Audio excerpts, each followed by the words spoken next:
The school system, as we know it, is split into primary, secondary and tertiary levels. Classroom-based, one teacher, separated subjects. It's a well-established system, but are we getting it right? Is there room for other models of education? And let's unpack this one with Ticker Ed starting right now.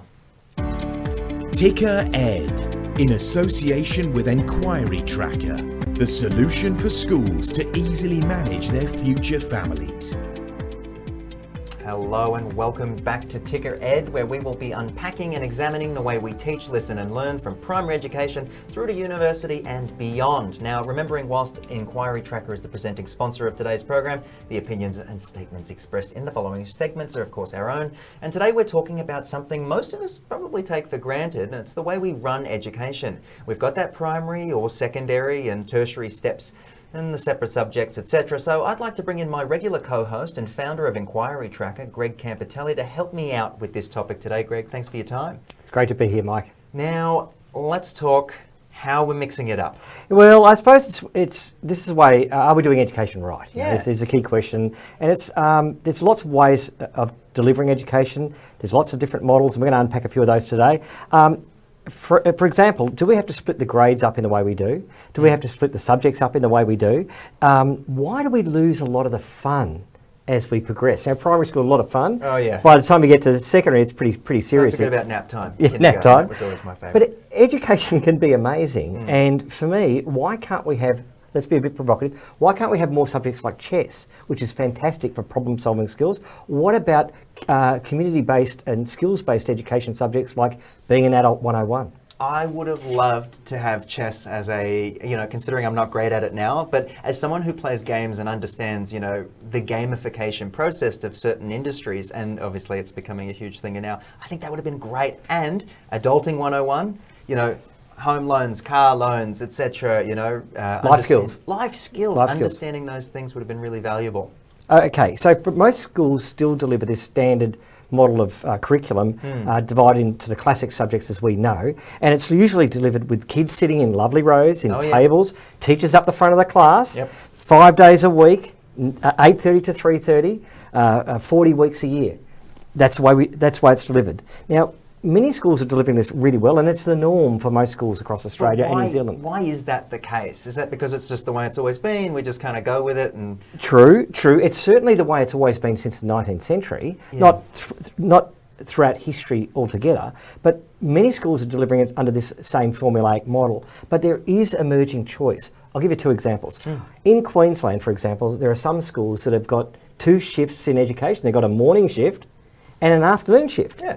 In Canada, we've referred to Canada before, they're offering some families in certain provinces the choice to deliver, hey, I want my education remote or on-site, or a mixture of both. That's obviously the latest sort of, not trend, but, solution. Absolutely. Yeah, so what are the questions we should be asking, I suppose, in relation to, a shift in terms of, is it just about the subjects and what we're learning, well, we spoke about? Let's start with the subjects for a start. Okay. Now, couldn't one...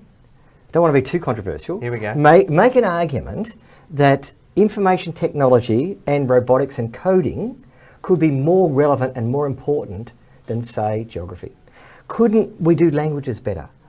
Look, Spanish and Chinese are two of the most widely spoken languages on the planet.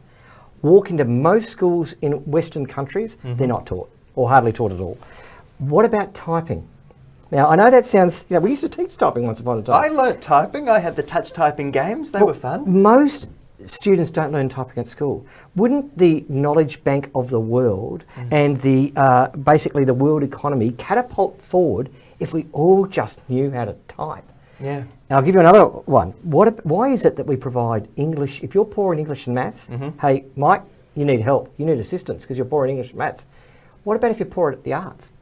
Oh, you don't get told how to, you better go and do some painting practice. No, you get told how great it looks and they pop it up on the fridge for you. It's great. So, look, so there needs to be, we sort of we emphasise certain subjects well above others. Yeah, no, it's interesting. Very interesting to say the least. So what are some of the factors that schools can consider, I suppose, is the next question on a practical level? Well, I think some of the things that we should be looking at is the number of days of the week. Like, for example, why couldn't we run the school day from 8 o'clock till 4 o'clock rather than 8:30 to 3:30 or even 8 till 5? and then give students Friday, Saturday and Sunday off rather than, you know, just the 2 days, and could be more productive? What about making the terms longer and shorter school holidays? Like, these could all be, you know, mixed up a little bit. What about multi-age year groups? Yeah. Rather than all of us studying at the same level, because we don't all progress at the same level. Why don't we adopt the university model approach to education? What about more student-led learning, where we're driving choice about how students like to learn, and life-related curriculum subjects, as you referred to at the top of the program? Probably one of the big ones for me is the absence, the paucity of Indigenous knowledges subjects that are simply not taught in schools. Yet we could learn so much from those cultures in our own way that we go about learning life. In my experience, the Indigenous education that we received was often maybe one day celebrating in a year, celebrating, you know, cultures and learning about the Dreamtime and authors and paintings as well, and that But it's sort very of thing. it's minimal. Very minimal. Very minimal, nothing substantial, and I've noticed that television studios are now starting to do the Aboriginal names of places More and more. More and more. We're along. We've got in Australia. We've got a long way to catch up, and I think it's really important we look at reimagining education. There are different models. Probably the two famous ones are the Montessori method and the Steiner method. But I reckon this is a perfect time to bring in our guest today to talk about. Let's do it. Reimagining Great time to bring education. in our guest. All right, guys, we've got Meg Foley, who is the president of Reimagining Education, and I'd like to welcome her to the program. How are you today? Thank you. Thanks, Greg. You guys have covered off a lot of really important points there. So thank you for starting this discussion. And the most important thing is that we have a conversation. Of course. So first up, let's tell us a little bit about reimagining education and why we need to reimagine it. I really like that phrase rather than, you know, it's wrong or whatnot. Absolutely. There's nothing wrong. It's just that it's not quite fitting what we need at this point in time. So I got into this idea of needing to reimagine school when I was teaching, and I was expected to teach and test and have a lot of pressure on the kids. And it was causing them to disengage. At worst, it was increasing their anxiety. It was making them feel like failures, and I just couldn't keep doing that. At the same time as teaching, I was running a robotics program, which allowed students to have really hands-on, project-based challenges. And like you mentioned before, Greg, having fun, that play is so important with learning.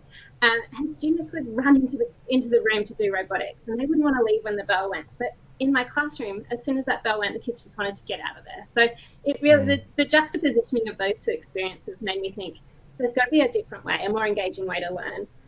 And I know that that's not a unique issue for me. I know that there have been books and a lot of lots of reports written about the school system and how it's failing our young people. And I also want to say it's not the teacher's fault. I think that that's really important. A lot of teachers individually are doing what they can. A systemic change is needed. So the main reason is because our young people are suffering. So, Meg, what are some of the main traditional issues or the big issues with the traditional models of delivering in education? What do you see are the big challenges, really? So I think disconnect is probably one of the biggest things. Our young people are feeling really disconnected to their learning, but also to their families and to society because of the expectations that are put on them at that time. I've got a toddler, and she's learning to walk and talk at very different times to my other mum's friend groups and their toddlers. So my girl started to talk before a few others did. Some started to walk before she did.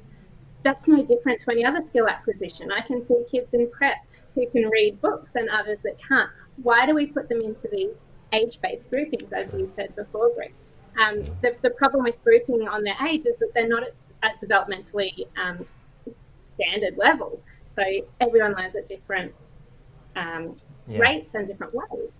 And as soon as we start benchmarking and making learning competitive, it increases that anxiety, it increases that feeling of failure. And they're the really important things. And I think that as soon as we start grouping and grading and benchmarking, we're taking away that intrinsic motivation.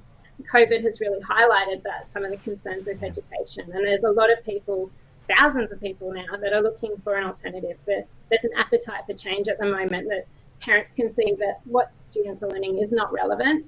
The way they're learning is not relevant. and also Yeah. just the day-to-day, uniforms, bells, timetables, textbooks. It's not the way that our students learn anymore. 100%. And Meg, off the top, you mentioned that anxiety causing students to disengage, and I immediately thought back to when I was in high school and things like that, and that disengaging as a defense mechanism and all of that. So I really resonated with that. But what are some of the things schools are doing in terms of offering a different model? Greg mentioned a few ideas earlier in the program, but what have you seen out there? Yeah, there is a lot happening. There's, like I said, many individual teachers are doing what they can. They might be introducing entrepreneurial programs like $20 Boss, project-based or passion-based learning, which is really important, looking at where the students are at. Connecting with industry experts in the senior years. It's a really important way to show that learning is relevant and real-life connections. There's a school in Melbourne called Templestowe where students are given more empowerment in their school. So they've realised that young people have greater needs and greater skills than what they're given credit for, and this shows in their day-to-day. So students are given individual learning programs, and they're able to also run a lot of the school programs. And there's no reasons why other schools can't run like this. They're a great 100%. framework. Meg, I'm just aware of the time, unfortunately, but I wanted to thank you so much for joining us on the program to unpack this topic a little bit further, and thanks for your time. Thank you. All right, Greg, absolutely awesome guest. As usual, I expect nothing less from you, but can you take us through some Ticker Ed top tips before we go? Absolutely. My top tips for Ticker Ed, please. Let's bring them up on the screen. Here we go. Offer a new approach and diversity of choice in your curriculum. I also want schools to encourage new ways of delivering education.